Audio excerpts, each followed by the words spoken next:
Hello, how's everybody doing? Does anybody love Jesus out there? If you love him, say hallelujah. Praise God. So I am Pastor Tracy, and I am delighted to be here. I had the honor and the privilege of saying the prayer, the invocation. I believe that love is stronger than hate. And if there was ever a time we needed the Lord Jesus Christ, it is right now. Praise God. Amen.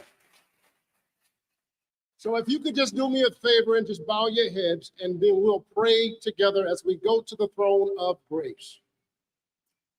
Almighty God, we thank you for this gathering and for the opportunity to serve our nation. We ask your blessing upon our President, Donald Trump, and upon our Vice President, JD Vance, and our leaders, and all who labor for the good of the people. Protect our country from every form of evil that would divide and destroy us, and guide us in the path of justice, unity, love, and peace. We also pray that you send salvation, because before men can change, hearts must change, and only God can change the heart. We also pray for prosperity, not only in resources, but in wisdom and in compassion and opportunity for every citizen. Grant us strength to meet the challenges ahead and courage to serve with integrity. And may this time together be marked with respect and a spirit of cooperation. In the precious name of Jesus, we pray. And the church said, God bless you. Give them a big hand.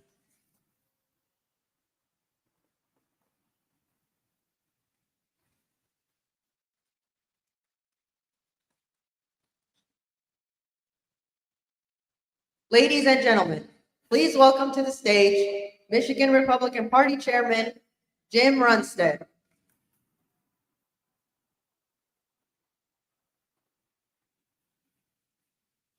Thank you. I'd like to start with the Pledge of Allegiance. Please join me. I pledge allegiance to the flag of the United States of America and to the republic which stands one nation under God, indivisible, with liberty and justice for all. Thank you. What an honor to welcome the Vice President Vance to Howell, Michigan. And one of the rare times we Michiganders will admit it, that we are proud to host someone from Ohio. It is fitting that we gather at Hatch Stamping, founded in 1952 by the brothers Raymond Walter and Joseph Hatch. Their story is pure American spirit. Seeing a need, taking a risk, and building a company that turned an idea into reality. President Trump knows private enterprise drives American growth. That is why he championed the big, beautiful bill, common sense legislation to fuel our economy, including permanent qualified business income deductions, full deduction for US-based R&D expenses, 100% bonus for depreciation for equipment, vehicles, and software, and no taxes on overtime for our wonderful workers.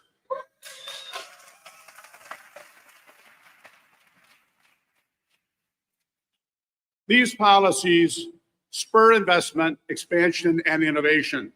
Thriving businesses create secure jobs, strong families, resilient communities, and building a stronger America. So here in Howell, Hatch Stamping proves it. Producing top quality work while investing in people, partnering with schools, supporting robotics teams, and offering lots of apprenticeship programs. That is where our focus must be. Helping businesses grow, not burying them under regulation and taxes. Big, beautiful bill, absolutely. But what it delivers is big, beautiful business here in the state of Michigan. Vice President Vance, welcome again to Michigan. We are eager to hear your vision for an even stronger American economy. And thank you once again for coming to Michigan. Ladies and gentlemen, to lead us in the singing of our national anthem, please welcome to the stage Sergeant First Class Amy Pearson.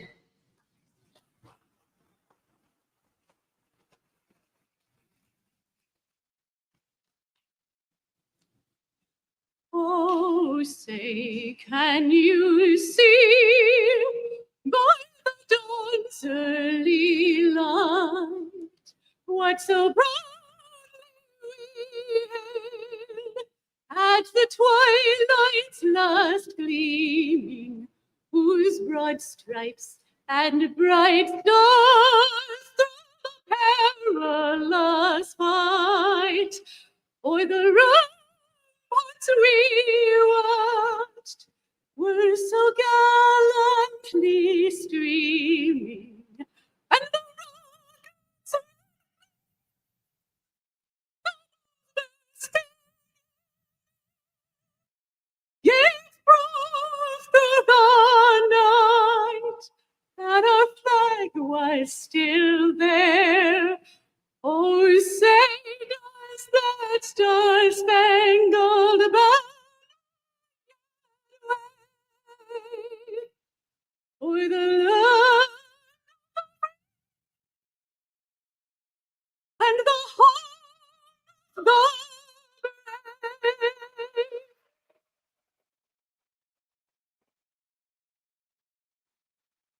brave? Ladies and gentlemen, please welcome to the stage State Representative Jason Wolfer.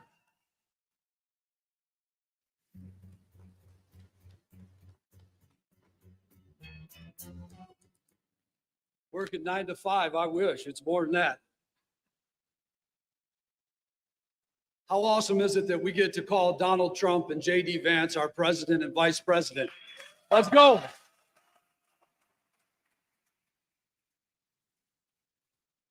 Fellow patriots, today should be a reminder of the men who stood up for the revolution and said that enough is enough.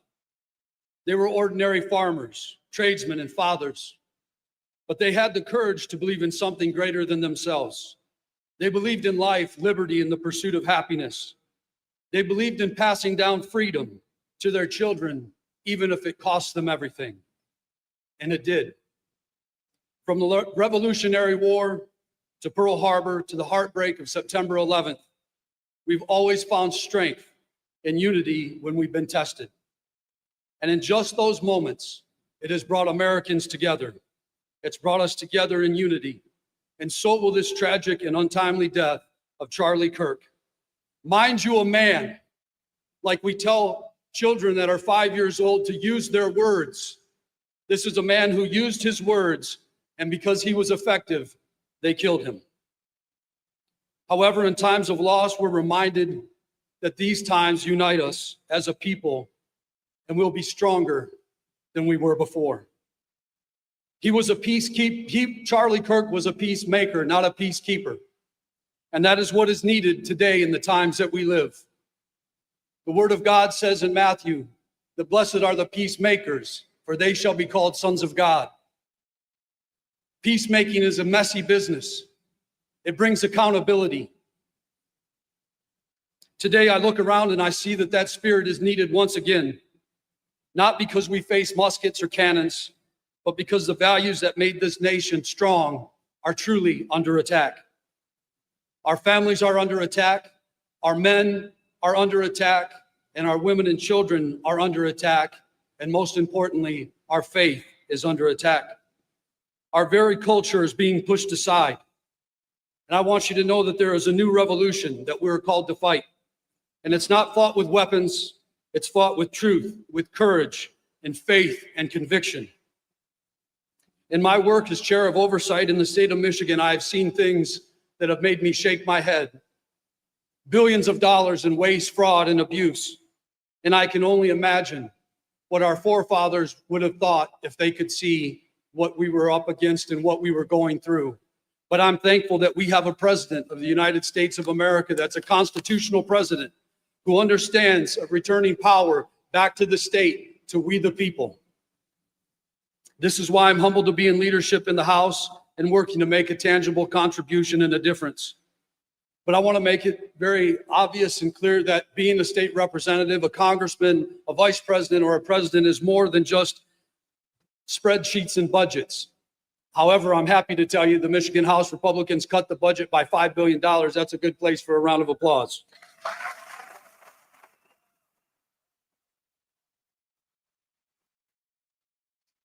It is also about protecting the soul of our state and our country. Cultural responsibility is just as real as fiscal responsibility. If we balance the books, but lose our families, our faith, and our freedoms, then we've lost everything that matters. And this is why I believe that religion and politics are both spiritual issues when you boil them down to their finite. The men who wrote the Declaration of Independence knew that their rights came from God, not government. And if they come from God, no bureaucrat, no fourth fictitious branch of the government, the administration state, has the ability to take them. Yet today we see that happening. They're making rules and punishing people and never being held accountable for what they've done. And our president and our vice president is doing that from the White House to the State House. We're bringing accountability.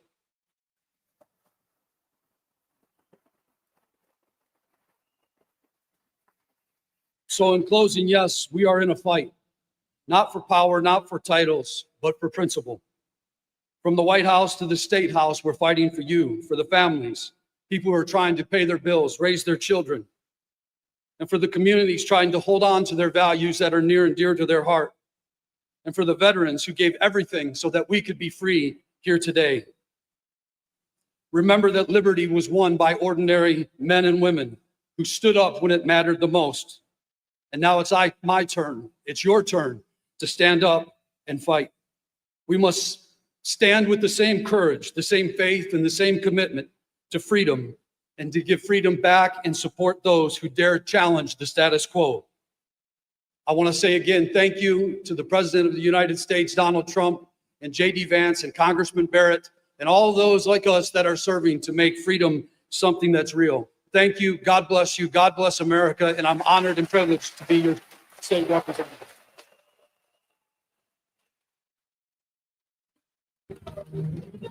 Ladies and gentlemen, please welcome to the stage former Congressman Mike Rogers.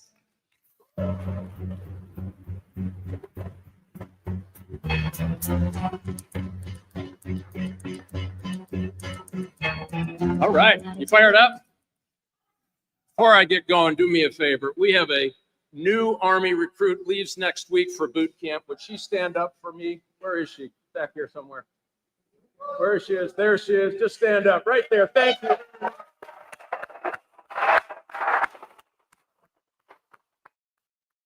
right. That's how we know we're going to win the next war, right there, huh? We got people who are really still ready to serve this great country. I have to tell you, last November, something amazing happened. America came together like it has never come together before and said, we want to send President Trump and Vice President Vance to Washington, D.C. to do something big, to do hard things. And think of the pace that they are doing big things and hard things for this country. It's amazing. Think of it. Tax cuts, huge. They promised, they delivered. Secure borders, they promised, they delivered. They're cracking down on violent crime for the first time really in a generation, saying we will not put up with violence in the streets of America and we're going to do something about it. God bless them for doing it.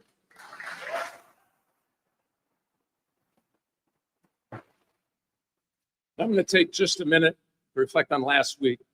2 big days. In our family, 9/11 means something special, very personal to us.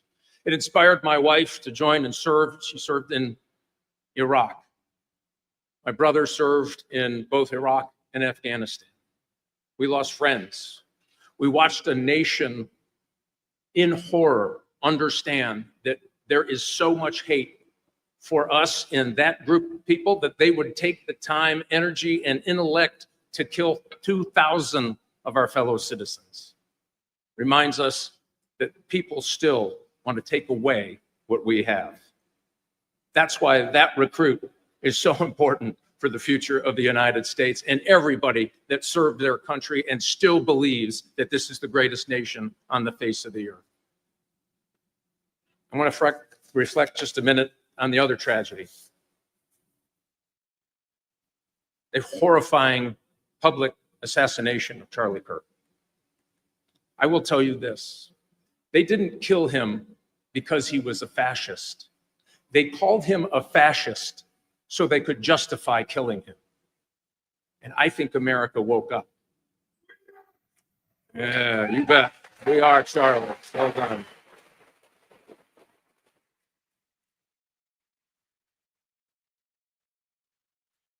And something important happened. There was no burning.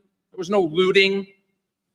Thousands and thousands of people came to vigils all across this state, all across this country, to reflect, to pray for his family, to pray for the future of our country. There was no talk of revenge. There was no reaching for the ammo box, but I tell you what they did do. They inspired a new generation of people who said, we will activate and get to the ballot box coming next year. Yeah, you can applaud that. That's good. Matter of fact, where's our Turning Point crowd? Where are they? Raise your hands. Look at them. That is the folks that are going to help get that done. God bless you.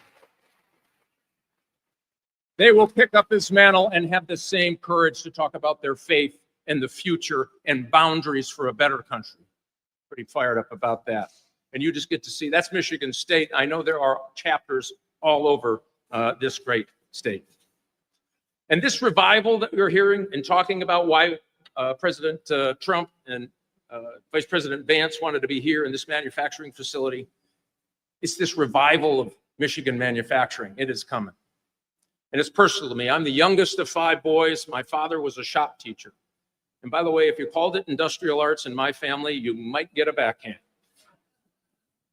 It was shop, metalworking, mechanics, woodworking. He was excellent at all of it. And he made sure all 5 of us boys took that when we went to high school. Because he always believed building things was the key ingredient and cornerstone of a great nation, a great community. And when you think about my time on the assembly line, I worked in 2 different assembly lines. One that built Chrysler Sebring convertibles.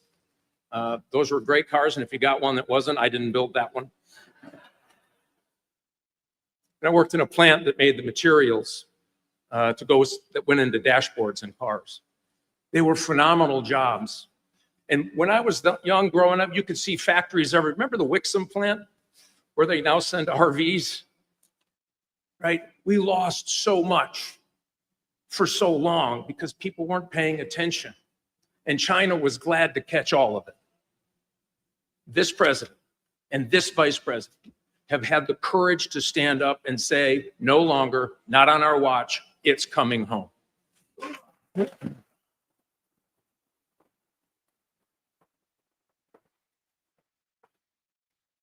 And think of this, it's working.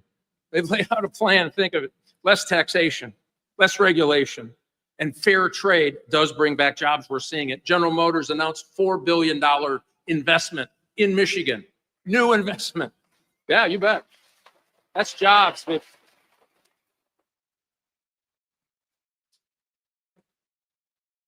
John Deere, $20 billion. Westinghouse, $6 billion. And this is an important one too. Johnson & Johnson announced they were going to spend $55 billion bringing manufacturing back. And I'll tell you why that's important. We count on China for 80% of all the active ingredients in medicine. 80%. I don't know about you. I don't really want to count on the Chinese if we got health problems. They are going to make that investment to bring it back so we can start standing up and be the America that all of us grew up in and this generation wants to grow up in. And we're that close. Yeah, you bet.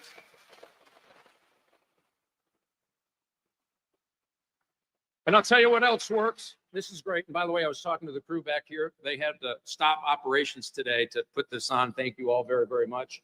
The good news is I think there's going to be overtime in getting this place back going again. And guess what? It's tax-free. You're not paying. Oh, come on, people. That's exciting.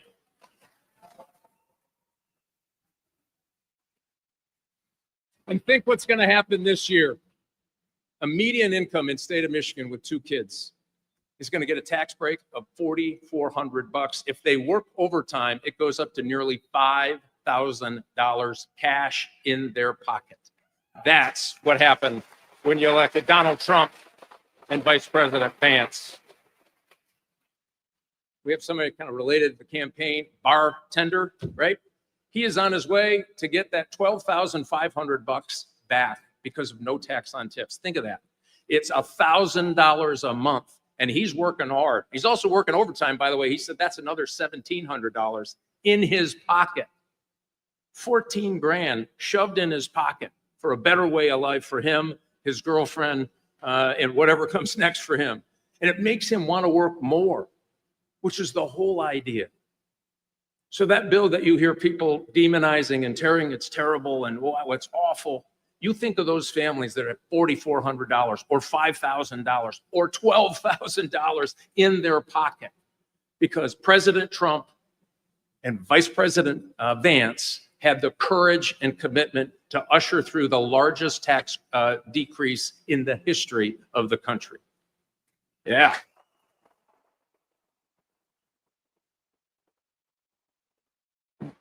And by the way, that bartender made it very clear. He said, I'll never vote for another Democrat again.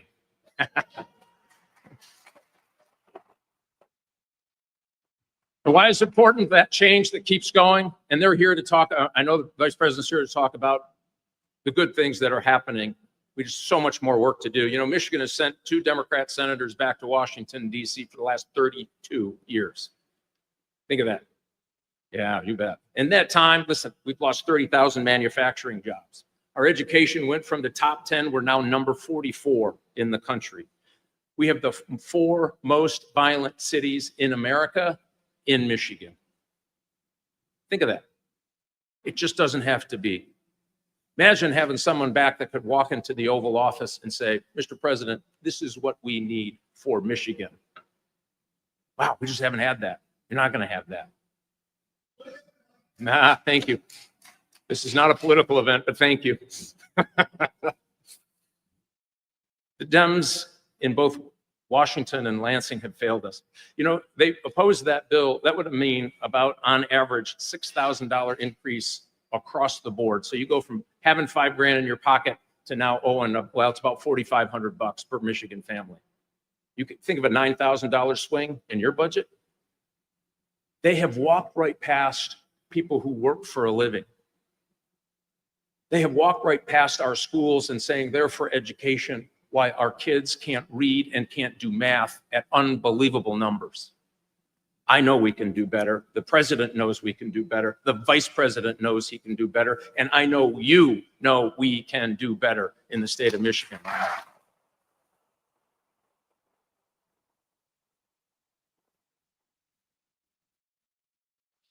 So it's just one thing, reason I know Michigan can get back into this arsenal of democracy, because that's exactly what we were called after World War II. Think of that. We went from building in 1941 automobiles that had 15,000 parts. World War II kicks off. We needed manufacturing like we've never needed manufacturing before. In a very short period of time, Henry Ford went from making cars to making airplanes with over 1 million parts. We gave the world, when we did all of that, we gave them a middle class. We gave the world Rosie the Riveter. We gave the world the safety and security of the prowess of building things in our communities to save the world. That's why Michigan was called the arsenal of democracy. If you think of the challenges we have ahead, the things that we've accomplished, the things that this president, this vice president, and Republicans back in Washington have been able to do for the country in such a short period of time, I know that we're going to get our kids reading again. I know that we're going to have our communities given back to families so they can walk safely to the park, to the school, to the grocery store again. That's coming. I will say that because of that challenge that we've met before, because of the kinds of things that happen next week, we know that we have these challenges that face us. I believe that we are still the greatest nation on the face of the earth. And because of that spirit, that DNA of being able to build things for a better generation, for a better family, for a better future for our country, there is nothing we can't do if we stand together. God bless you. Don't let this be the last time you get excited and interested in doing something important for your community, your country. This is our chance. This is our time to make America and set it back on that track and join the president and vice president to making America great again. God bless you. Thanks for coming out. I appreciate it. Ladies and gentlemen, please welcome to the stage Michigan State TPUSA President Alex Bitson.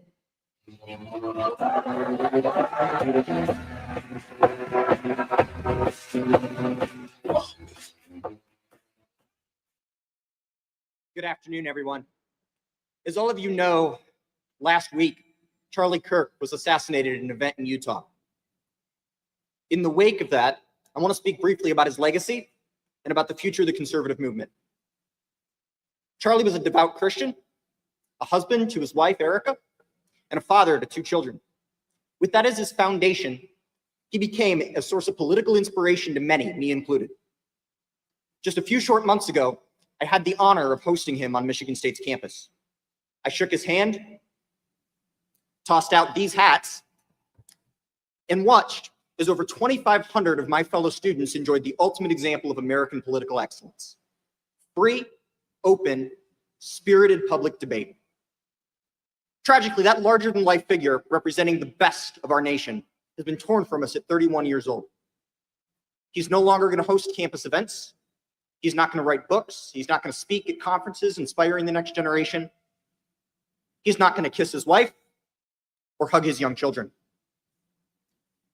Amidst the rise in rhetorical temperature, political violence, and social upheaval, it's easy to distance ourselves, to think that hatred's far away. After all, President Trump thankfully ended up okay, and Charlie's event was 1,000 miles away from here. I hate to be the bearer of bad news, everyone, but hatred and evil is closer to home than we think.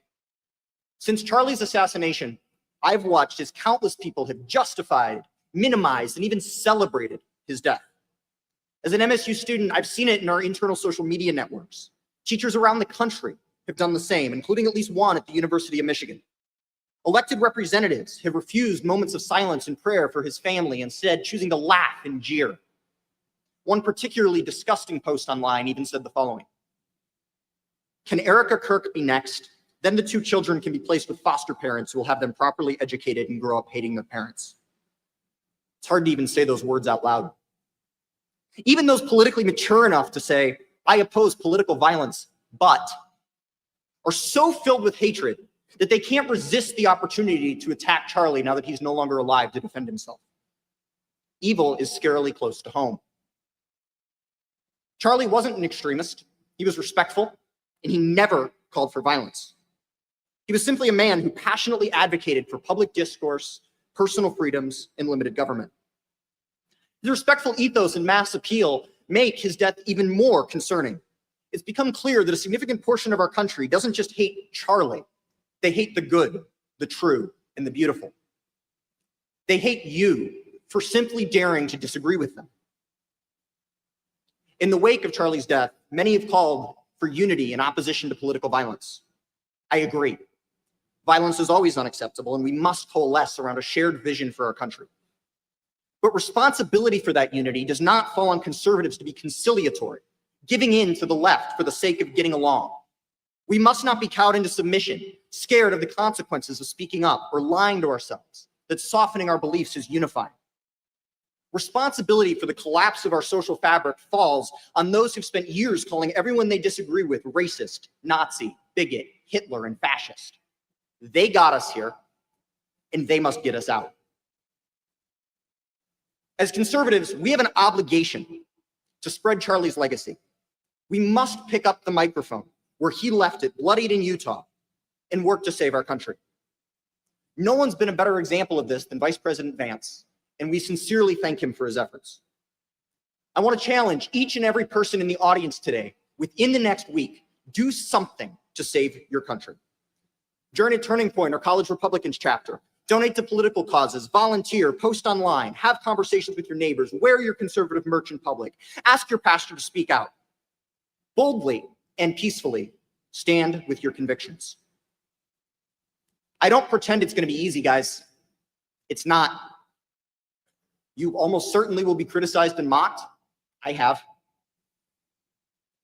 Might have conflicts with friends and family. I have as well. But it's worth it. For your trouble, you get to look yourself in the mirror and know that you played a part in helping the greatest nation in the history of mankind. I'm optimistic for the future, everyone. The number of people who have reached out in support of Charlie's mission in the last week has been incredible. Memorials in every city have had thousands of attendees. Professional football and baseball teams have interrupted their games to pay their respects. Turning Point USA has received over 50,000 new chapter requests.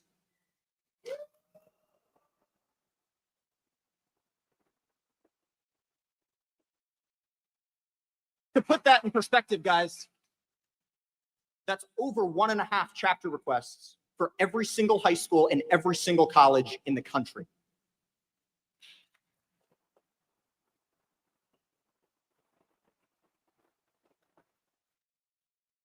We have a job to do. There's work to be done. We must do it in Charlie's memory. We're going to continue to encourage dialogue, host speakers, debate on campus, and build community. We must not allow his mission and his legacy to die with him. This is a turning point for our country. God bless Charlie Kirk, and may God bless the United States of America.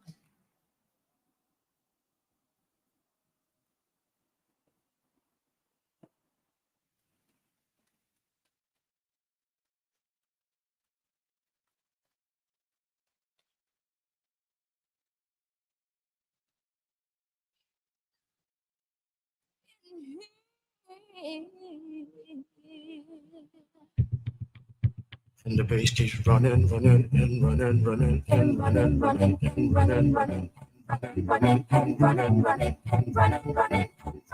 In this context, there's no disrespect. So when I bust my rhyme, you break your neck. We got 5 minutes for us to disconnect from all intellect and let the rhythm affect. Lose the inhibition, follow your intuition, free your inner soul and break away from tradition. Because when we be out, it's full of beat out. You wouldn't believe how we wow shit. Turn it till it's heard out, turn it till it's heard out. Act up from northwest east side. Everybody here, let's get into it. Get stoked, get started, get started. Let's get it started. Let's get it started. Let's get it started. Let's get it started. Let's get it started. Let's get it started. Let's get it started. Let's get it started. Lose control of body and soul. Don't move too fast, we'll just take it slow. Don't get ahead, just jump into it. Y'all hear about it? The P's are doing. Get started, get stupid. Don't walk about it, people will walk you through it step by step like an infant new kid. Inch by inch with a new solution. Transmit hits with no delusion. The feelings irresistible and that's how we move it. Everybody here, let's get into it. Get stupid, get started, get started. Let's get it started in here. Let's get it started. Let's get it started in here. Let's get it started. Let's get it started in here. Let's get it started. Let's get it started in here. Running. Come on, y'all. Let's get it.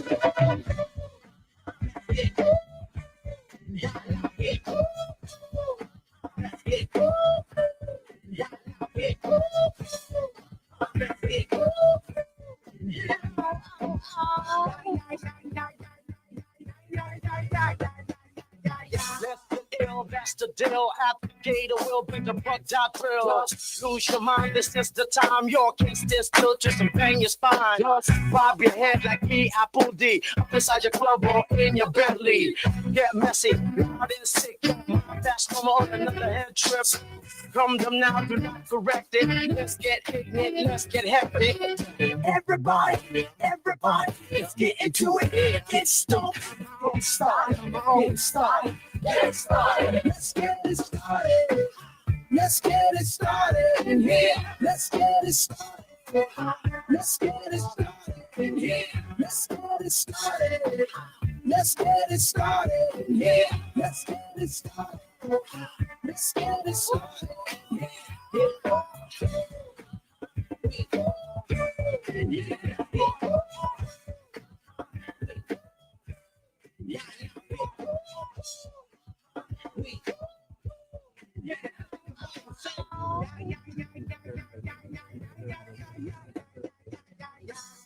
And running and running.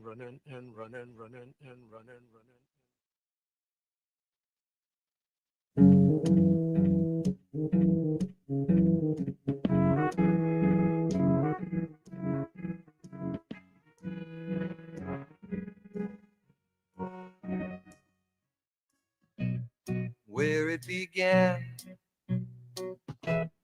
I can't begin to knowing, but then I know it's growing strong. Wasn't the spring, and spring became the summer. Who'd have believed you'd come along? Hand, touching hand, reaching out, touching me, touching you.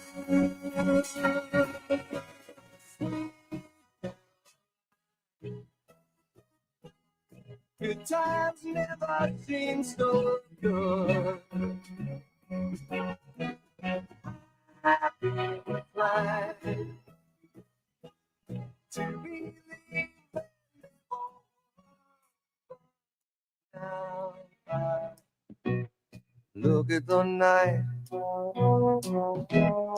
and it don't seem so lonely. We fill it up with only two. And when I hurt, hurting runs off my shoulder. How can I hurt when holding you? Warm,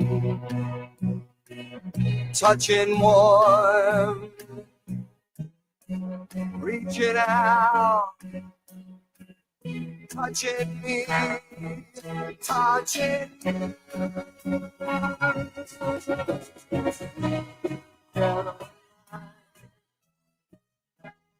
Good times never seem so good.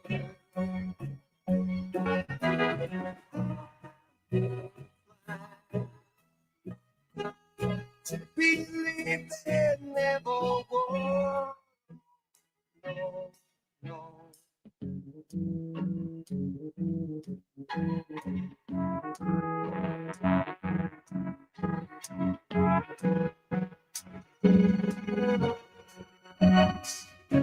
Sweet Caroline, good times never seem so good. Sweet Caroline, I believe they never could. Sweet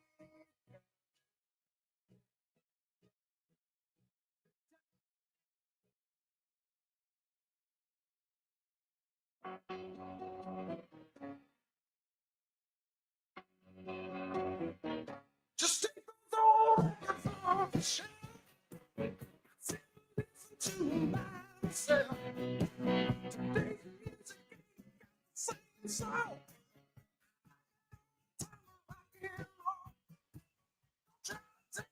to a disco. You never get 10 minutes after late for the time of rock and roll. Still rock and roll. Music just soothes the soul.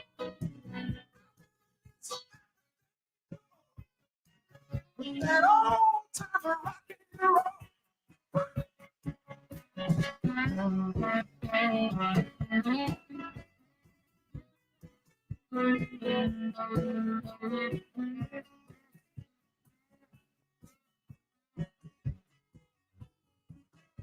Always feels like a tango. Hear some blues and funk and old soul. That's all that motion away to get me to go. Stop playing all time of rock and roll. And what you will say, I'm over the hill. Today's music ain't got the flame soul.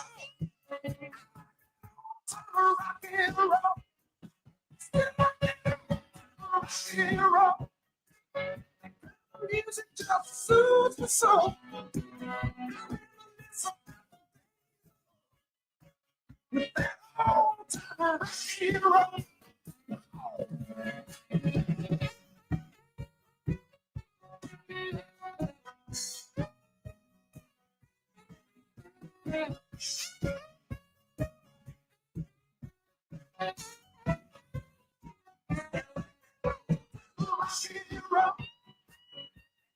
Music just soothes the soul.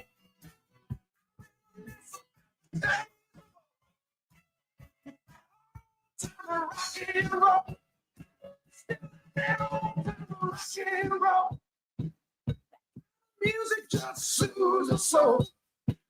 I reminisce about the days of old with that old time rock and roll. Rock and roll. Music just soothes the soul. I reminisce about the days with that old time rock and roll. Rock and roll.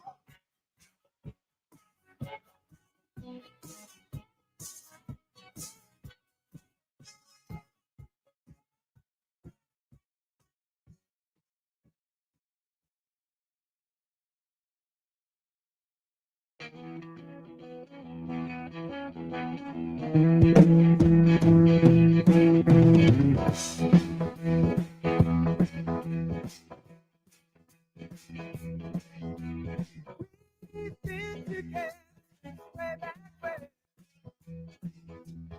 Sometimes I want to see you again, but I want you to know, after all these years, you're still the one I want with my ears. You're still the one I was talking with. Still the one that turns my head. We're still having fun. Still the one. I look at your face every day, but I never thought I went away. I just wanted to go.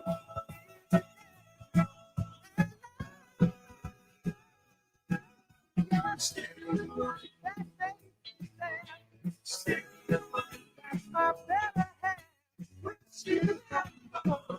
You're still the one. You're still the one that makes me strong.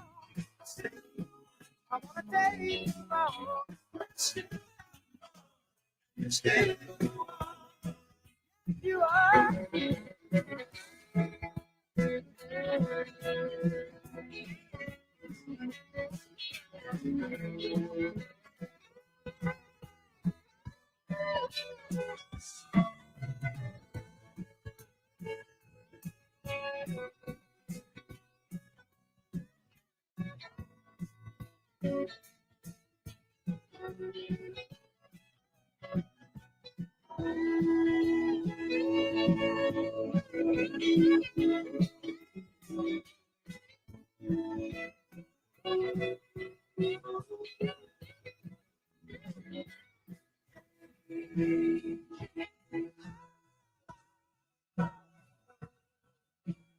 Even though we go,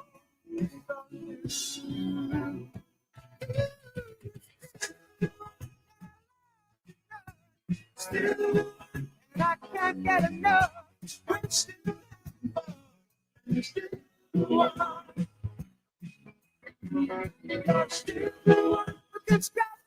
you're still, with which we're still, and still, you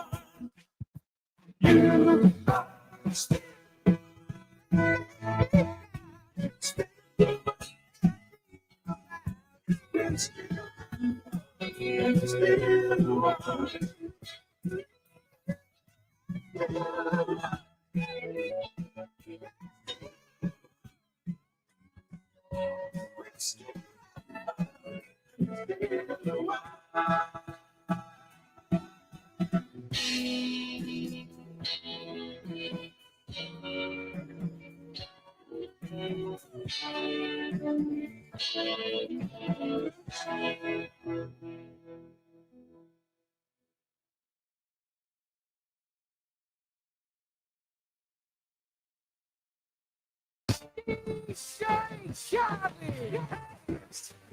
Yeah, all I do is win, win, win, no matter what.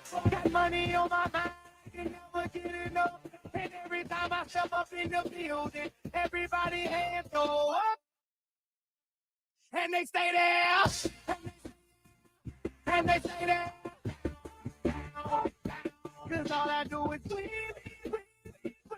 And if you going in, put your hands in the air. Make them stay there. Ludacris going in on the verse, cause I never been defeated and I won't stop now. Keep your hands up, get them in the sky for the homies that ain't making it in my 4 block down. I never went nowhere. What they saying, Luda's back. Blame it on that contour. The hood call it Luda-yak. And I'm on this foolish track, so I spit my foolish flow. My hands go up and down, like strippers' booties go. My verses still be serving, tight like a million birds. And last time on a college remix, now I'm on the original version. Can't never count me out, y'all better count me in. Got 20 bank accounts, accountant count me in. Make millions every year, the South champions. Cause all I do is win, win, win, no matter what. Got money on my mind, I can never get enough. And every time I step up in the building, everybody hands go up. And they stay there. And they stay there. Cause all I do is win, win, win, win. And if you going in, put your hands in the air. Swerving in my low-low, head on the swivel, you know serving me's a no-no. Clean as a whistle as I pull out in my Rolls Royce. Yellow phone passenger, they see it, they say, oh boy. Tell Kelly, back it up, my niggas call me loco. Down for armed trafficking, don't make me pull that fofo. Ask you what you laughing at, represent that mud life. Dirty money, bitch, you better get your mud right. We come together, holding hands and holler Bud Light. We all strapping all black, it's like Bud Light. You riding the what? Cause we riding the night. Now she riding with me cause you wasn't riding. All I do is win, win, win, no matter what. Got money on my mind, I can never get it up. And every time I step up in the building, everybody hands go up. And they stay there. And they stay there. Cause all I do is win, win, win. And if you going in, put your hands in the air, make them stay there. Heat in the kitchen, hot on the stove, water getting boiled.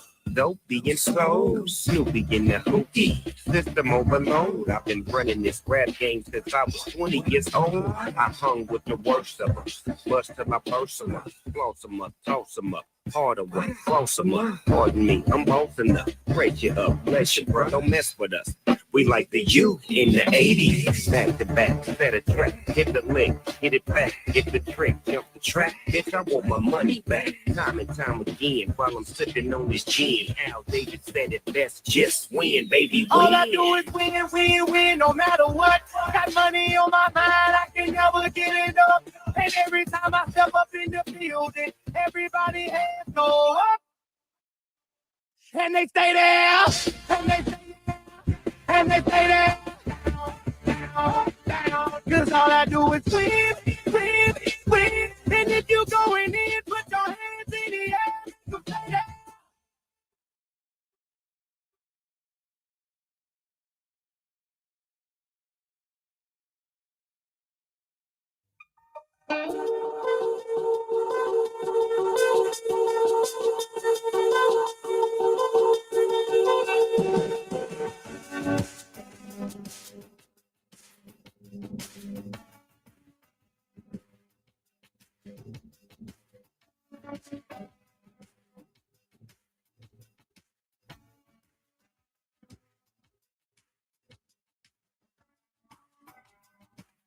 Welcome to your life.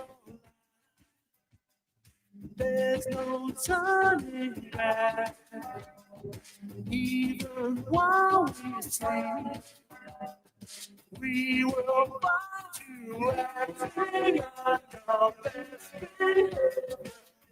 Your back, your nature.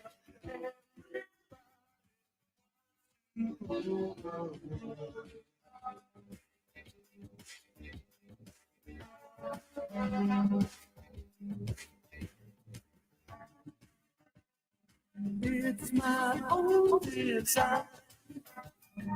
It's my own will.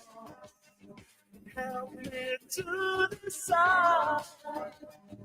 Help me make my freedom and my pleasure.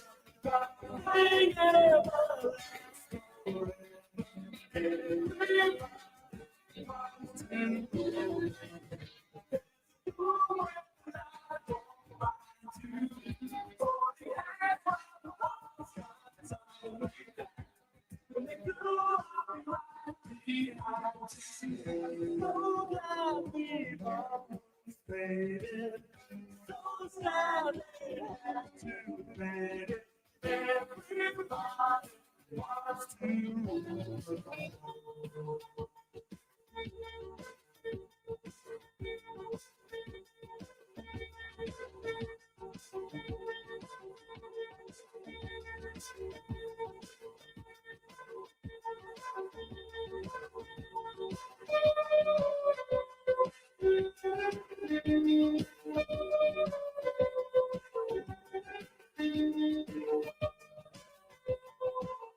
used to think maybe you love me. Now, baby, I'm sure. And I just can't wait till the day when you knock on my door. Now, every time I go for the mailbox, gotta hold myself down. Because I just can't wait till you write me you're coming around. Now I'm walking on sunshine. I'm walking on sunshine. I'm walking on sunshine. And it doesn't feel good. Hey. It doesn't feel good. Yeah. I used to think maybe you love me. Now I know that's true. And I don't want to spend my whole life just waiting for you. Now I don't want you back for the weekend, you're not back for a day. No, no. I just want you back, and I want you to stay. Yeah, I'm walking on sunshine. I'm walking on sunshine. I'm walking on sunshine.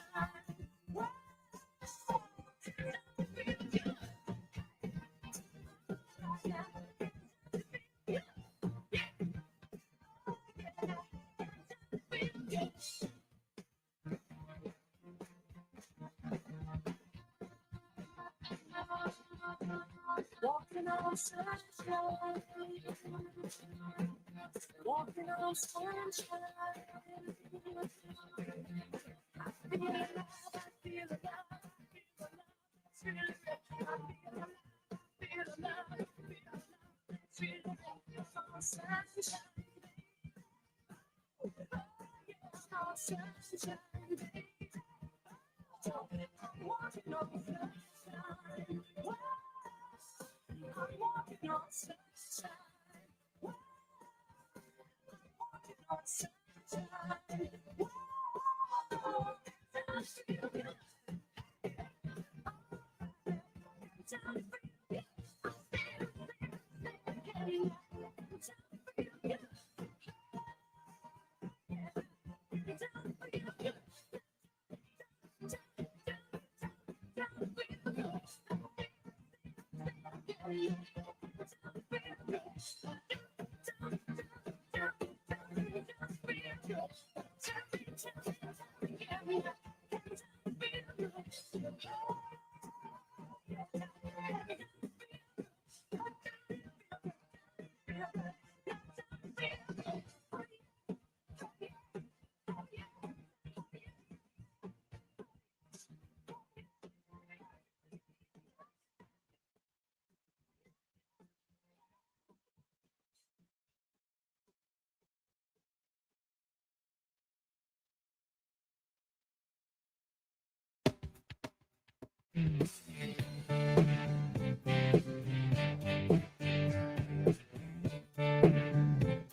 It was 1989, my thoughts were short, my hair was long. Caught somewhere between a boy and man. She was 17 and he was far from in between. It was summertime in northern Michigan.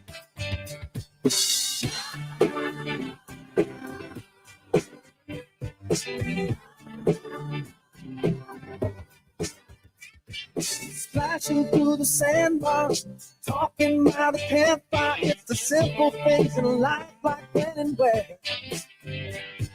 We didn't have no internet, but man, I never will forget the way the moonlight shined upon her hair. And we were trying different things, and we were smoking funny things, making love out by the lake to our favorite song. Sipping whiskey at the bottle, not thinking about tomorrow. Singing Sweet Home Alabama all summer long.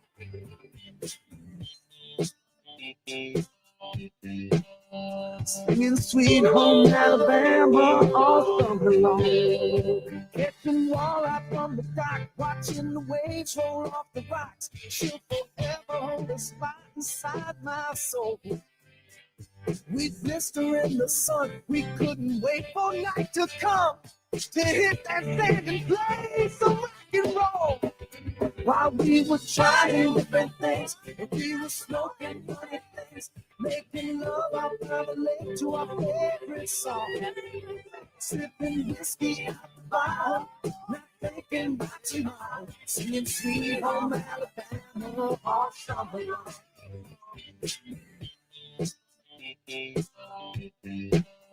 Singing Sweet Home Alabama all summer long.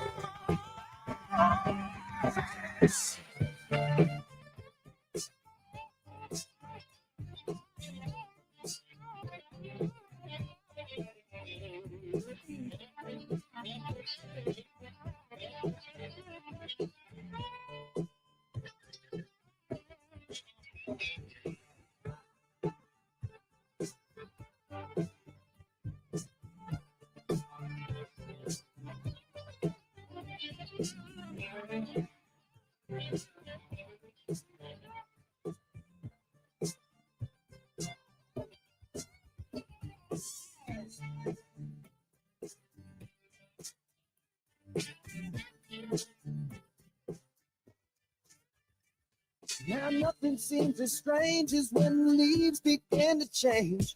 Oh, how we thought those days would never end. Sometimes I hear that song and I'll start to sing along and think, man, I'd love to see that girl again. We were trying different things, and we were smoking funny things, making love out by the lake to our favorite song. Sipping whiskey out the bottle, not thinking about tomorrow. Singing Sweet Home Alabama all summer long. We were trying different things, and we were smoking funny things, making love out by the lake to our favorite song. Sipping whiskey out the bottle, not thinking about tomorrow. Singing Sweet Home Alabama all summer long. Singing Sweet Home Alabama all summer long. Singing Sweet Home Alabama all summer long. Singing Sweet Home Alabama all summer long. Singing Sweet Home Alabama all summer long.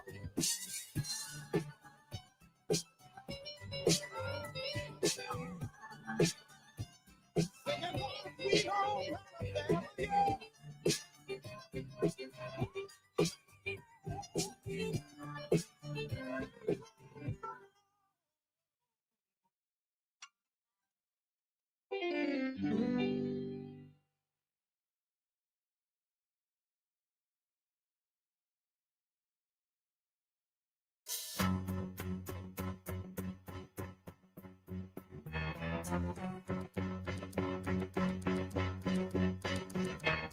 Tumble out of bed and I stumble to the kitchen, pour myself a cup of ambition and yawn and stretch and try to come to life. Jump in the shower and the blood starts pumping. Out on the streets, the traffic starts jumping with folks like me on the job from 9 to 5. Working to find a way to make a living, barely getting by. It's all taking and no giving. Just use your mind and they never give you credit. It's enough to drive you crazy. For service and devotion, you would deserve a fair promotion. Want to move ahead, but the boss won't seem to let me. I swear.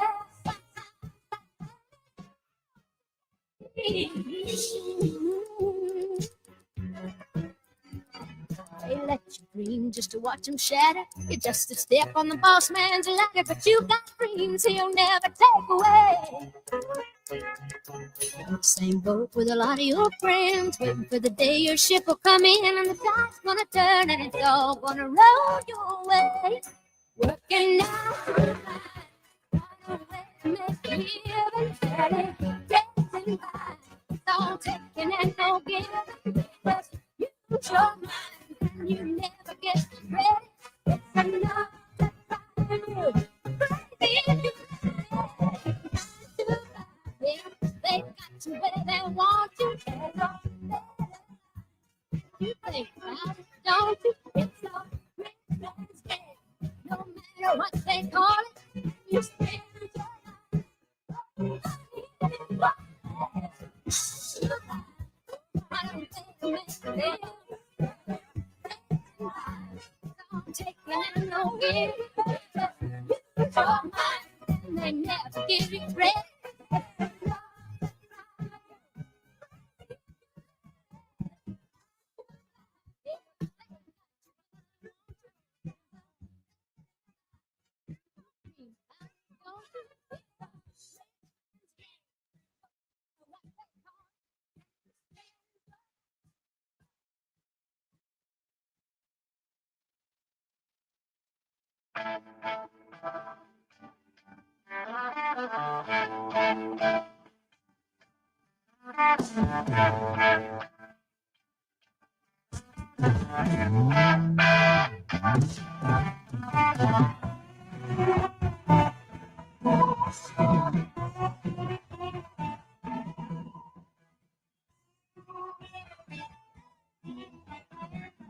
Used to be such a big thing to lay over me.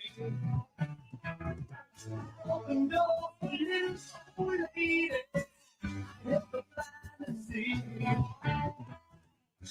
The friends got their read the papers, they can't be seen.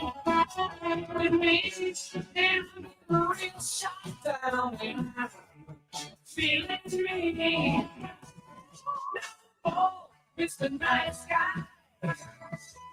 Oh, Mr. Clean. Oh, Mr. Nice Guy. They say he's sick. He's a seeking.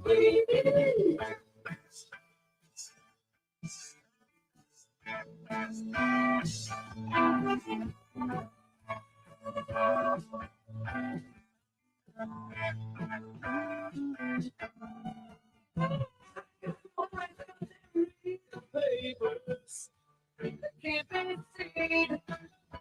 Baby, even the rain shut down, I'm getting to me. Oh, Mr. Nice Guy. No, Mr. Clean. No, Mr. Nice Guy. They say he's a tea. Maybe on the left today, I can't close my eyes. I'm going out of the social and then past the high. I went to church incognito when everybody rose.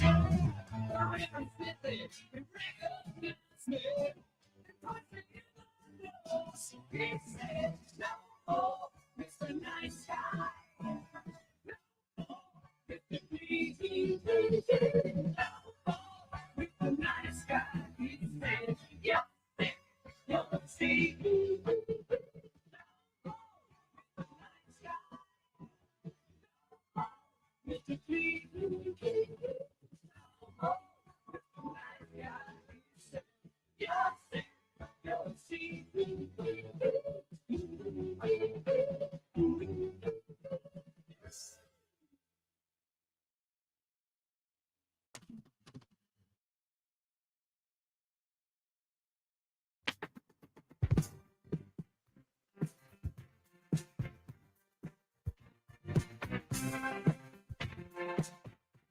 I said upside down, you're getting love and stick to me.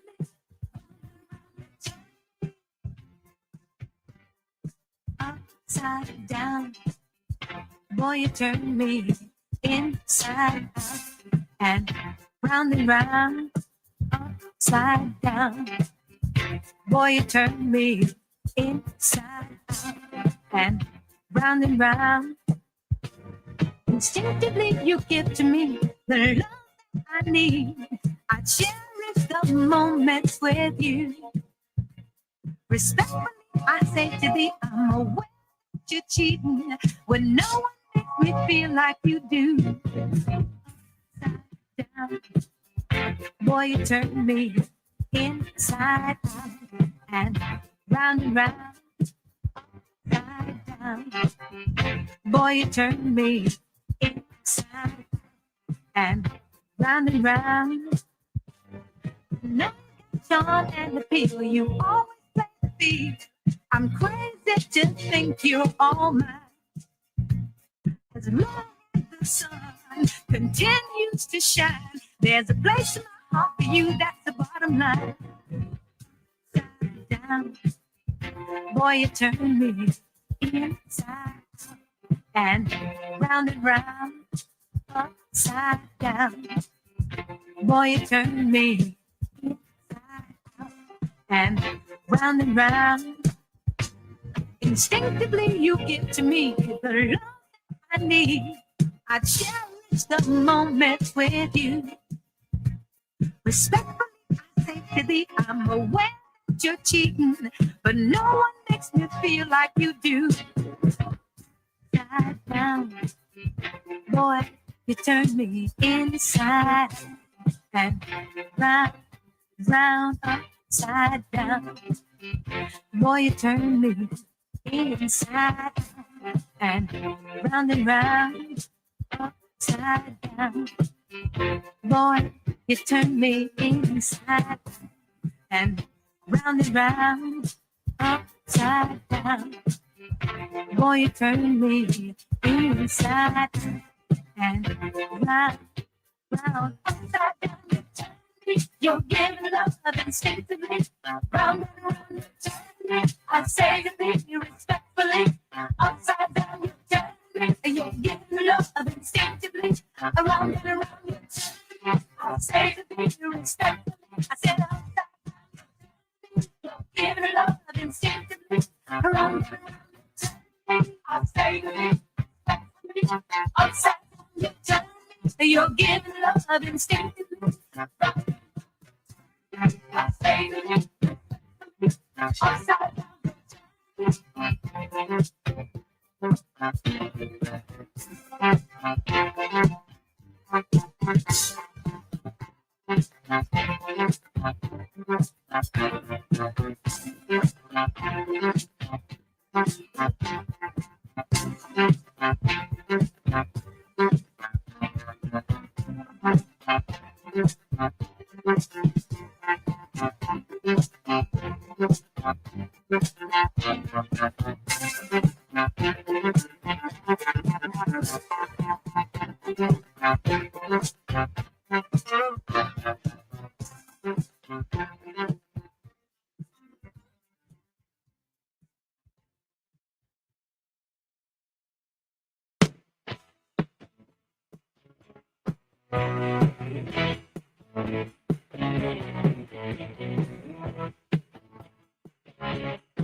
History of breaking little hearts like the one in me.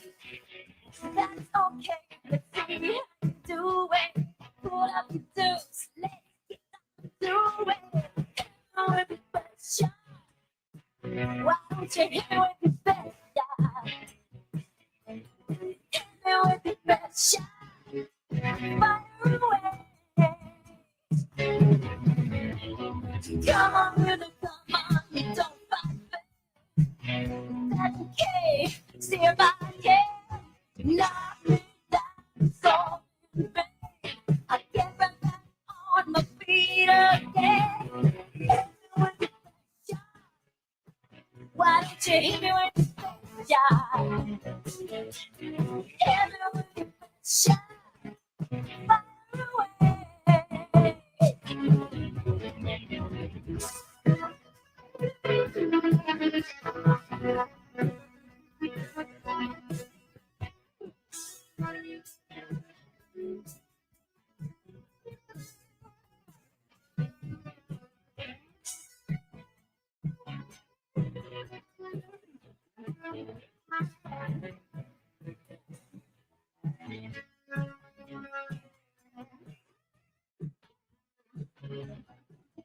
Real tough cookie with a long history. A quick little hearts like the one in me. Before I put another notch in my lipstick case, you better make sure you put me in my place. Hit me with your best shot. Come on, hit me with your best shot. Hit me with your best shot. Fire away. Hit me with your best shot. Why don't you hit me with your best shot? Hit me with your best shot. Fire away.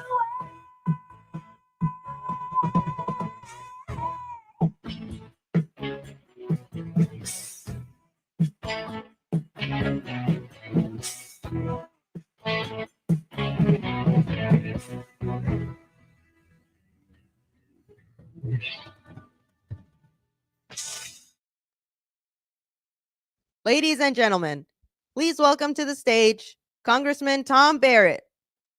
Music, music, music.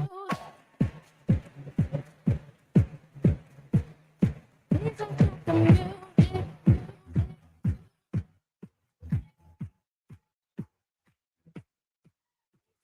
Music.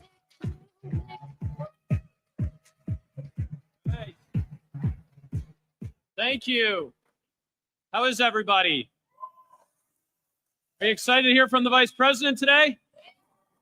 All right. I woke up this morning in Washington, D.C., and it was swampy and foggy and rainy. And I said, I wonder what it's like in Howell today.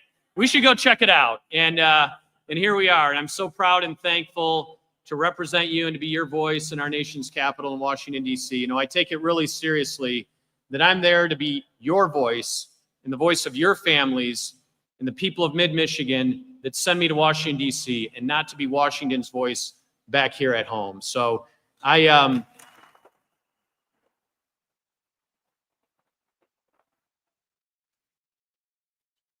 it's an honor and a privilege to represent you, and I can't tell you how excited I am today to have the Vice President joining us here in our district, to see really the hard work and the dedication and the commitment that each and every one of you have to our country, to our state, to your communities, and to your families, and the livelihoods that we're blessed to have in a place like this that can provide for families all across this region. So we're so thankful. I also want to give a shout out to our state lawmakers. I know you heard from Jason Wolford earlier, but our state lawmakers are busy in Lansing. You may have heard they're working on the state budget. They're kind of are under a shot clock to get that done. But of course, we want to recognize Senator Lana Tice. Oh, Lana's here. Lana, great to see you. And Representatives Jason Wolford and Ann Boleyn, they're working hard right now on your behalf in Lansing and couldn't be here for the full extent today, but wanted to recognize them. I also see Brian Ignatowski is here, so very good to see you. And I know we have a number of young students here from the local Turning Point chapter at Michigan State University, and I think that they were backstage a little while ago. I don't know if they've come back out or not, but I do want to, are they out here? Oh, very good. Very good. Good to see you guys. Let's give them an applause. Of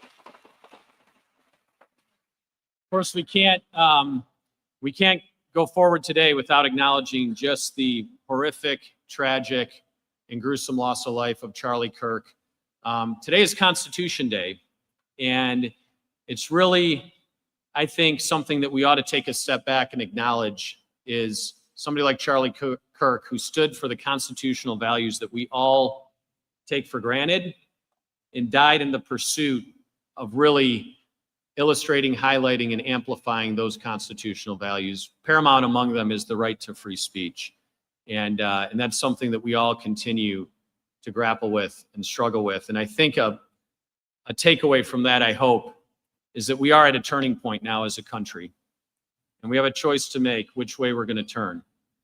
And I hope we turn the right way toward the side of seeing in one another God's creation. We're all created in the image and likeness of God. And seeing that in one another is something that we need to get back to. And that's really my hope as we go forward as a nation healing in this way. And I'm really excited to be here, joining you today and welcoming the Vice President. Hatch Stamping is, I got to take a little bit of a tour backstage and saw some of their automated welding machines and stuff like that, and some cool stuff. I asked if I could get on the machine and play with it for a little while, and they were a little reluctant to let me do that. So maybe afterward, right? You guys will let me on for a little bit? So very good. Thank you for having us out today. We really do appreciate it. And I just want to quickly highlight a few of the elements of the working families tax cut that we worked so hard this year to get passed. Of course, Vice President Vance was the deciding tie-breaking vote in the United States Senate to get that done and across the finish line. I mean, we didn't have a problem in the House, but apparently over in the Senate, they needed a tiebreaker. So, but we got the job done on our side.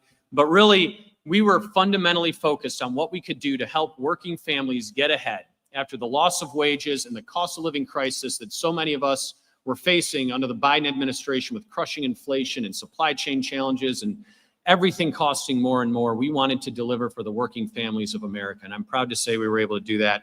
We staved off the largest tax increase in American history by extending the 2017 Tax Cuts and Jobs Act to allow you to keep more of your own money and decide how you're going to spend it.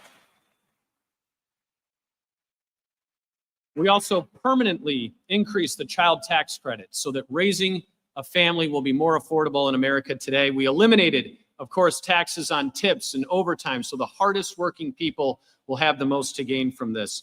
We also, I'm proud to say, increased the adoption tax credit. So any family who wants to adopt a child will not be facing the staggering cost of adoption and can provide a loving home for a child that needs it. And I'm proud to say that we did that.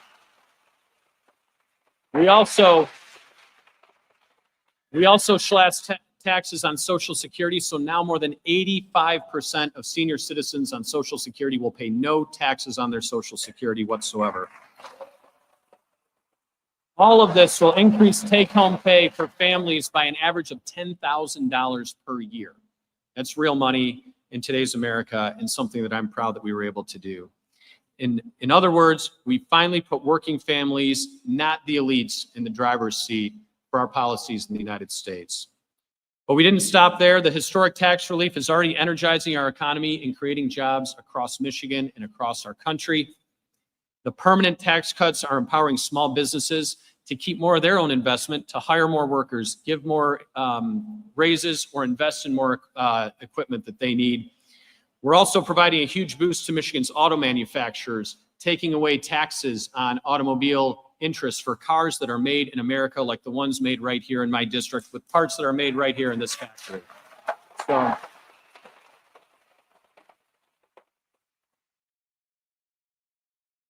So I hope you can tell I'm excited. I know you are as well. We're super excited to have the Vice President join us today. Like each of you in this room, the Vice President understands what it means to come from Midwestern roots with a working class background. In print and from the podium, he's told his powerful story that all of us have seen in really overcoming troubles and economic turmoil to achieve the great success and ultimately land him in the Vice President's office of the United States of America. He served our country in the Marines, and what I'm most proud of is that he was an enlisted Marine. Yes.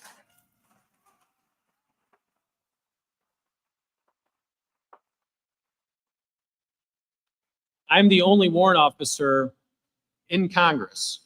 And of course, Vice President Vance is one of the only enlisted men that have served in such a high office in our nation. And I think that's a great return back to the working class roots and those that actually get the job done, that go on the deployments and do the mission and complete it. So I'm really excited to hear from him today.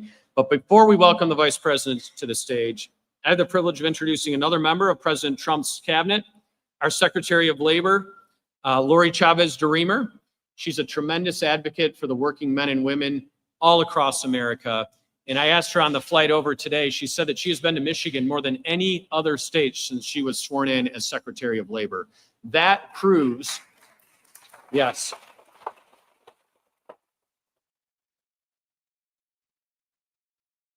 That proves the commitment that this administration has to Michigan. They were here during the campaign. They told you how important it was. and they have continued that commitment by having members of the cabinet and the vice president coming here more than any other state. I'm proud to welcome Lori Chavez-DeRemer to the stage, Secretary of Labor. Thank you so much.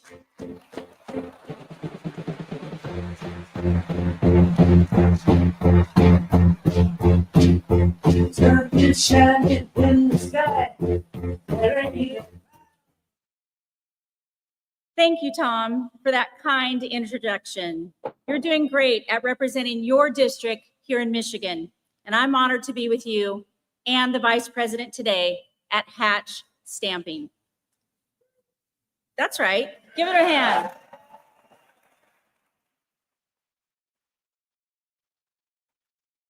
This is my first time on the road with the Vice President Vance, and it is fitting that we're starting right here in the heart of America's Industrial Revolution as we continue fighting to put America workers first.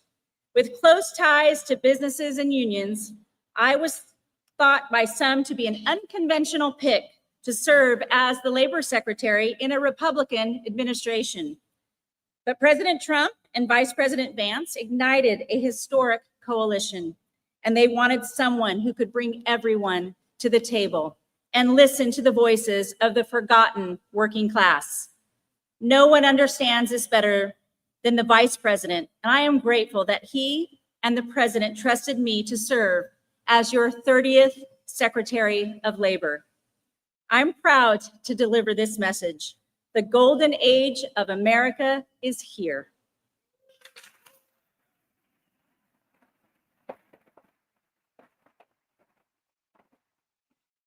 Nine months into this administration, America First policies have created hundreds of thousands of private sector jobs, and job growth has been entirely among native-born Americans. Working class wages are up, and GDP growth has smashed expectations. We've also seen nearly $8 trillion in private investment since Inauguration Day, which will bring mortgage-paying jobs back to the United States. Turns out, all we needed to kick off the golden age was a new president.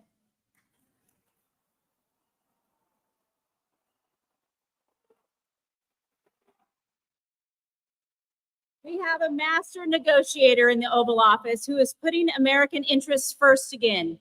President Trump has been striking new trade deals to restore our nation as the world's manufacturing superpower. Time and again, this administration has proven its commitment to putting American workers first. A prime example is the working family tax cut that President Trump and Vice President Vance spearheaded. This big, beautiful bill delivered no tax on overtime, no tax on tips, and no tax on Social Security. Working class families can expect to see an average of $10,000 more in take-home pay. As a mom of twin girls, and now a grandmother, and my one daughter and my grandson, who also live in Michigan, Saginaw, Michigan, are here.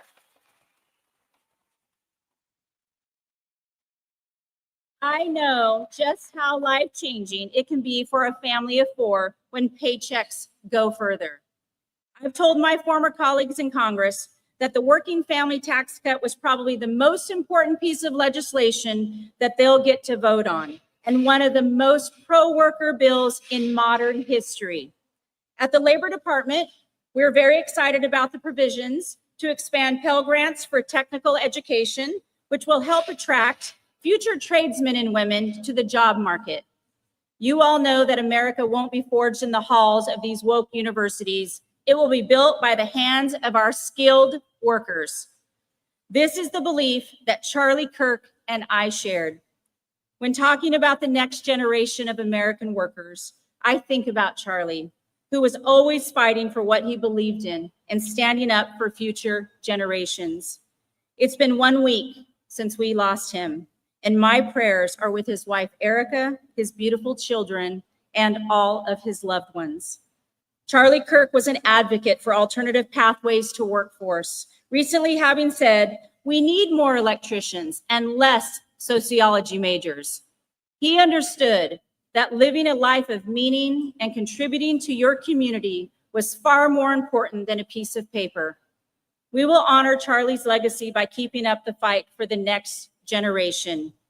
And we're going to do that by continuing to expand apprenticeships so that our young people have an alternative pathway to success beyond a four-year degree. Since January, I'm proud to announce that the Department of Labor has registered over 180,000 new apprentices, and nearly 1,800 new registered apprenticeship programs have launched nationally. I'm confident that we will reach President Trump's goal of 1 million active apprentices across this country. But we can't achieve this goal without learning the needs of our communities.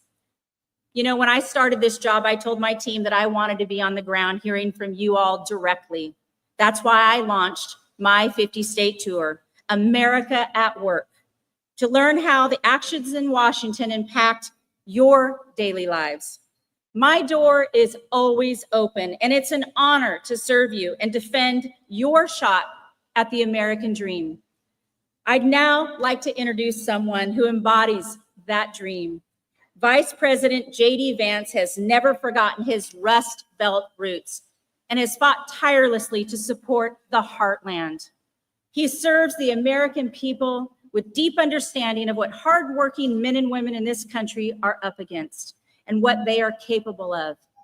Our Vice President knows the true heartbeat of America is not in Washington, D.C. It's right here with you. He's doing an incredible job to help revive our manufacturing sector and ignite our economy.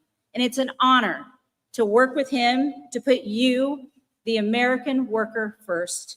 Please join me, ladies and gentlemen, in welcoming the United States Vice President, Mr. JD Vance.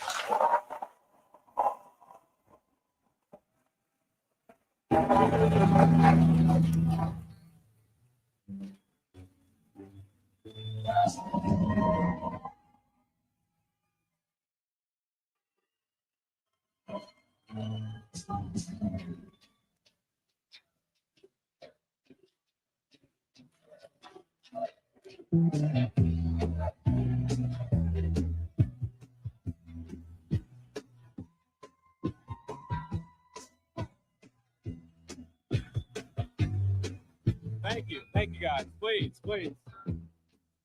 Thank you all.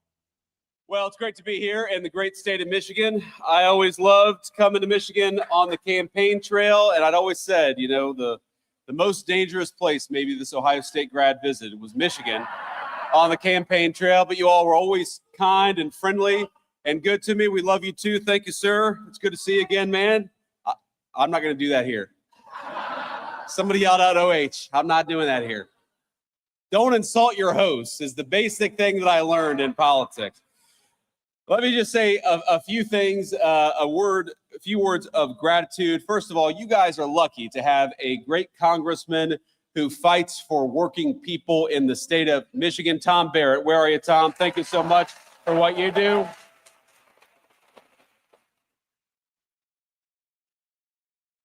We talk a lot about the working families tax cuts. We talk about no taxes on overtime, which we are proud to deliver. No taxes on tips, which we are proud to deliver. The lowest taxes that we've had in this country in a very long time, because Tom Barrett went to Washington and fought for the people of this district. Thank you so much, Tom, for everything that you do.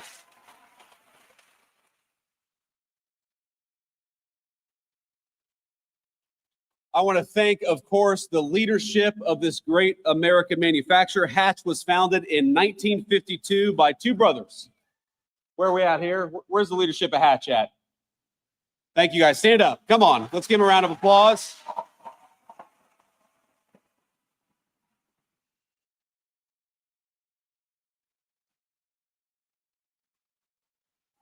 Thank you, guys. I got a little tour with Daniel Craig and Wally earlier today. Thank you guys so much. I'm not going to try to pronounce your last name, Wally. I don't want to insult you or look like an idiot in front of the TV cameras, but you guys, this is a great facility. So it started, of course, manufacturing parts for M1 rifles for the American warfighter, and now it manufactures all kinds of automotive components that we rely on each and every single day. And one of the things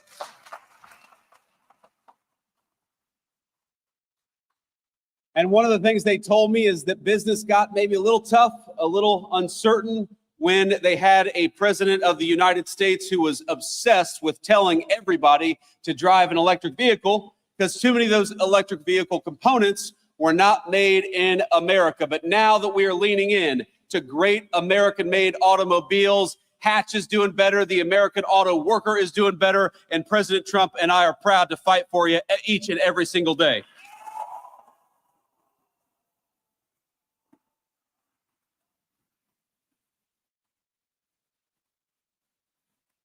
I've also got to thank our incredible Secretary of Labor. You just heard from her, Secretary Chavez DeRemer. Let's get a round of applause for the great Secretary of Labor.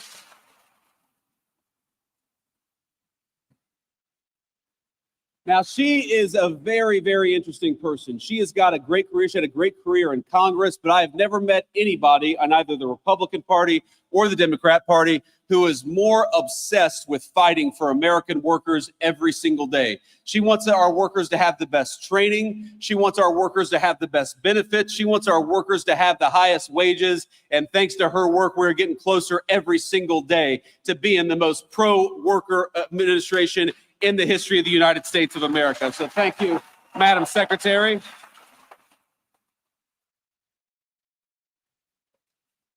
We also have Michigan GOP Chair Jim Runstad. Where's Jim at? Jim, thank you for everything that you're doing. Now, Jim did such a good job during the last election in 2024 that the previous GOP chair, Pete Hegstra, is now our ambassador to Canada. So if you do a really good job, man, you might just get a promotion. Who knows?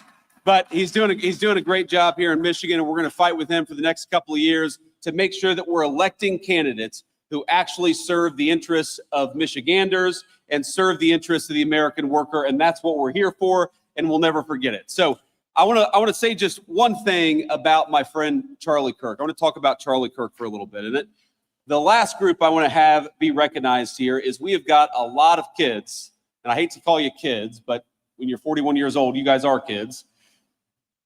TPUSA is a great organization founded by my friend Charlie Kirk that takes the message of free speech and conservative values all over our college campuses here in the state of Michigan and elsewhere. And we've got some proud TPUSA folks here. Would you guys stand up and be recognized by the crowd? We love you.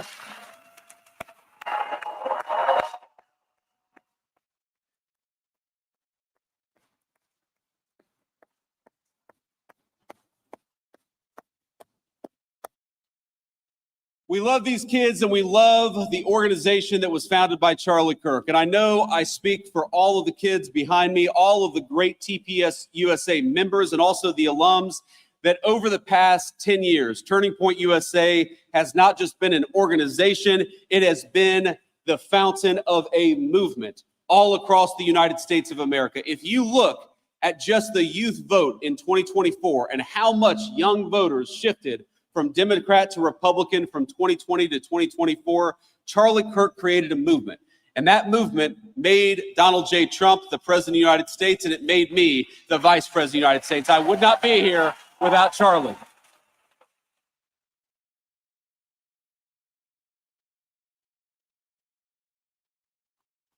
But Charlie was an exceptionally talented individual. People don't realize how integral he was, how important Charlie Kirk was. He helped us staff the administration with solid people like Secretary Chavez DeRemer. He made sure that when we hired somebody, that it was a smart person, but it was also a kind and decent person. You see him at these college events, and he would talk to anybody. He didn't care if you were a Democrat, a Republican, a liberal, a conservative, if you supported the Trump administration or not. He felt that the most important American political virtue was to just get out there and talk to our fellow Americans. And I hate to say that a week ago, he was doing what he did best. He was doing what he loved, and an assassin gunned him down for daring to say things that assassin thought were wrong or shouldn't be said. Well, I think I speak for every person in this room, and I think I speak for a majority of our fellow Americans when I say we do not attack or commit violence against people because we disagree with their ideas. We debate ideas, and we're going to keep on debating them in honor of the great Charlie Kirk for as long as I have a microphone.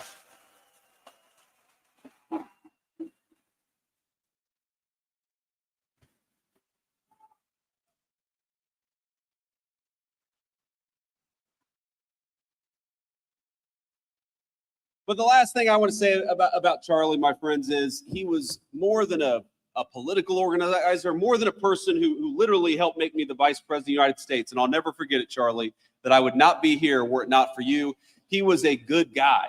He was a good friend. I mean, all of these people who have been involved in TPUSA, you know, Turning Point USA, it wasn't just a debate society. It wasn't just a political organization. It gave these kids a sense of home and a sense of purpose in often very hostile places. If you were a young conservative or you were a young Christian and you were worried that a professor might give you a bad grade for being who you were, Charlie's Turning Point USA gave you a home. If you were worried that you had an idea that was maybe disfavored by your social group, if you were worried that you believed something that was just a little too controversial for a college campus, Turning Point USA gave you a home, it gave you friends, it gave you moral support, and that is what I think must live on in the wake of Charlie Kirk's death. I have friends who met a husband, a wife, a boyfriend, a girlfriend, who met the best man at their wedding at Turning Points USA because it was an organization of patriots dedicated to making this country the very best country that it could be. And I would like to think that whether you're a Democrat or a Republican, this basic idea of young people gathering to discuss and debate, that is the thing that we cannot let pass away just because the leader of Turning Points USA was gunned down by an assassin. And I want to let you know that whether you're a Democrat or Republican, whatever your belief is, I will fight for your right to speak your mind. We reject political violence and we reject the crazy left-wing radicals that gunned down our friend Charlie Kirk. Let's talk to one another and not try to shoot each other down for disagreeing.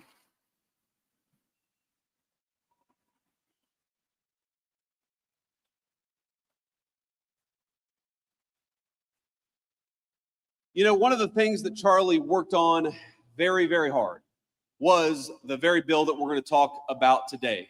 I remember having so many phone conversations, so many text conversations with Charlie about how to make the bill better, about how to do more for working families. Because you know what, Charlie, he believed exactly what I believed and exactly what the President of the United States believed, that we have got to rebuild the American dream, especially for our young people, which is why this big, beautiful bill does so much to bring American manufacturing back to the United States of America.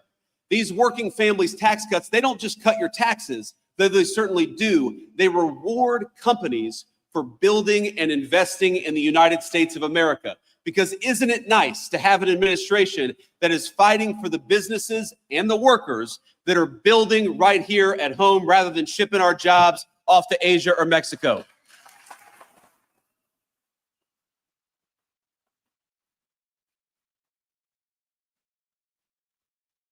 We fought for no taxes on overtime and no taxes on tips because we want you to keep more of your hard-earned money. We fought for an increase to the child tax credit because we want to make it easier for young families to bring new life into this world and to raise that new life in security and prosperity and comfort. The working families tax cut is not just a big 1,000-page bill. It is an important part, maybe the most important part, to restarting the American dream in this country. Wouldn't it be nice to have a president, and now we do, who builds in America rather than rewards companies for shipping jobs overseas? Wouldn't it be nice to have an administration that actually gives you more of your hard-earned money rather than taking more of it for hard-earned or for government bureaucrats? Wouldn't it be nice to have an administration that fights for your ability to keep more money in your pocket? Wouldn't it be nice to have an administration that punishes corporations that ship our jobs overseas, but rewards businesses for building right here in the great state of Michigan? That is what we promised to do, and that is what we're doing every single day.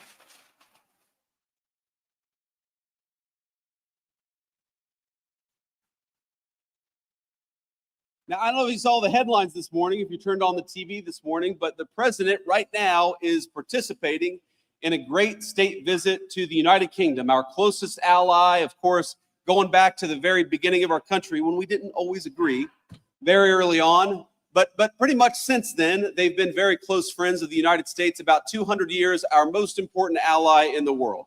And the president is over there. And somebody asked me, would you rather be in England celebrating the state visit. I said, no, I'd rather be right here in the great state of Michigan where people are grilled with great products for the American people.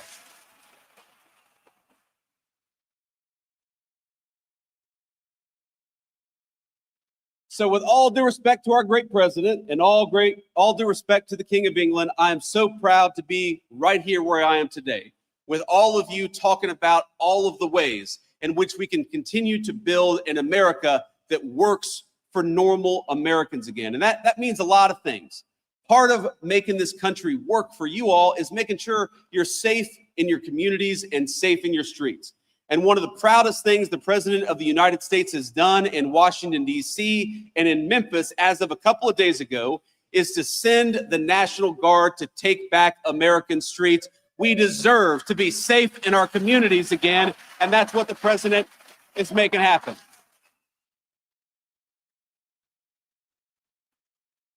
And it's so funny, you go to these places and, you know, the TV cameras, very often the fake news media, all due respect to the fake news. We love them, even when we don't.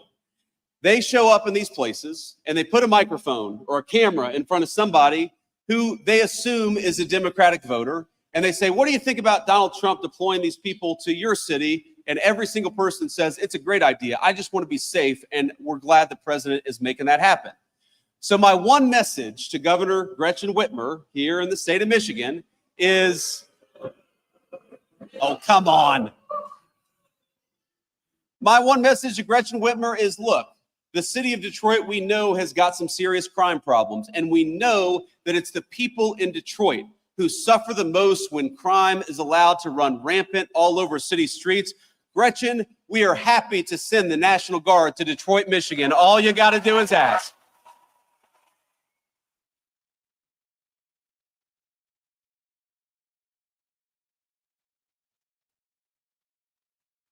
We got to remember, the streets are safer when law enforcement is allowed to put the bad guys away.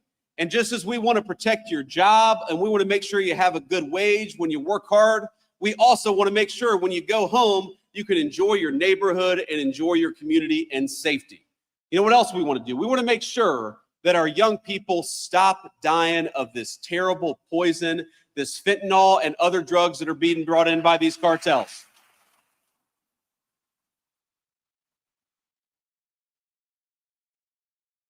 And I'll tell you a little story. I was talking to our great Secretary of Defense probably about a week and a half ago. And this was right after we lit up a narco-terrorist boat that was trying to bring drugs into the United States of America. And I got to tell you,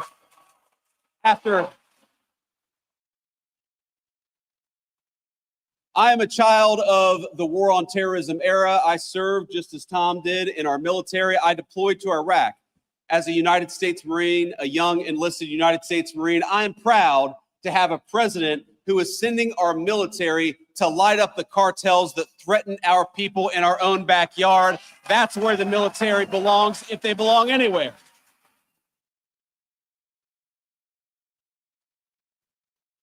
So I was talking to I said Secretary of Defense, but our new Secretary of War, Pete Hegseth. And I was talking to Secretary Hegseth, and you know what he said? He said, you know what, Mr. Vice President, we don't see any of these drug boats coming into our country. They've completely stopped. And I said, I know why. I would stop too. Hell, I wouldn't go fishing right now in that area of the world. But that is what a military that is dedicated to its purpose and a commander-in-chief that is dedicated to the national good can do. If we just have our actual government fighting for the interests of Americans and nobody else, we can make this country safer. We can protect your jobs. We can make sure you've got the best wages anywhere in the world, and we can stop this terrible poison from coming into our country. We just needed a president who was willing to fight for you, and now we've got one.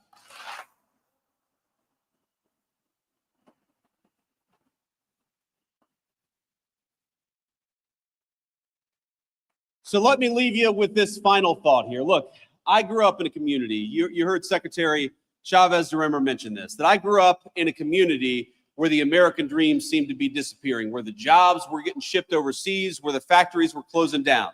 I remember driving around my hometown of Middletown, Ohio, and we'd see some abandoned factory, and my grandfather would tell me what used to happen there. what good jobs used to happen there, what good wages used to provide for families there. And I remember thinking, why is it like this? Why have our leaders ignored us for so long? Why are factories closing instead of opening up? Why are good jobs going to China when American workers deserve good jobs right here at home? And the answer was bad leadership.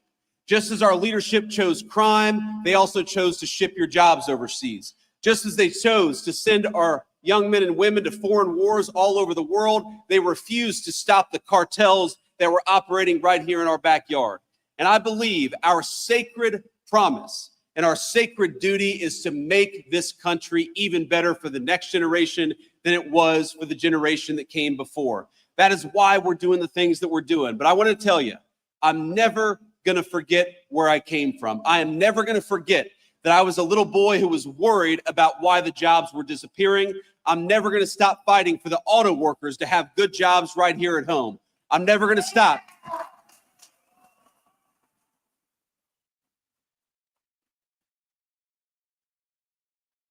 I'm never going to stop, and neither is the President of the United States, from fighting for your public safety, for your good wages. We're going to fight for when you send $1 to Washington, D.C., that we spend it wisely.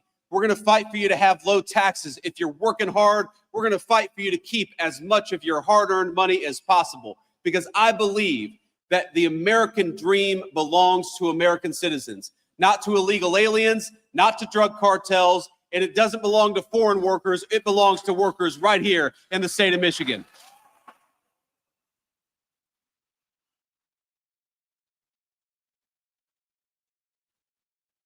So I hope you remember, when you're voting in 2026, you have a choice between somebody who tried to fight for the illegal aliens and somebody who tried to fight against the drug cartels. You've got a choice between somebody who is trying to get good law enforcement officers to be able to do their job and those who demonized our cops and demonized our National Guardsmen.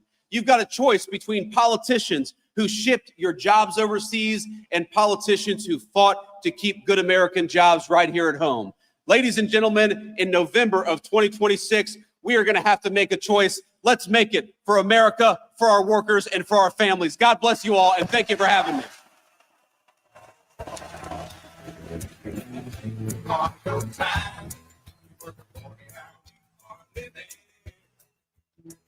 Send it on down. Hello, Pittsburgh. Still feel worker. Let me thank you for your time. You were the boy you are living. Send it on down. This is for the one we hammer. Driving home the nail. For the one behind.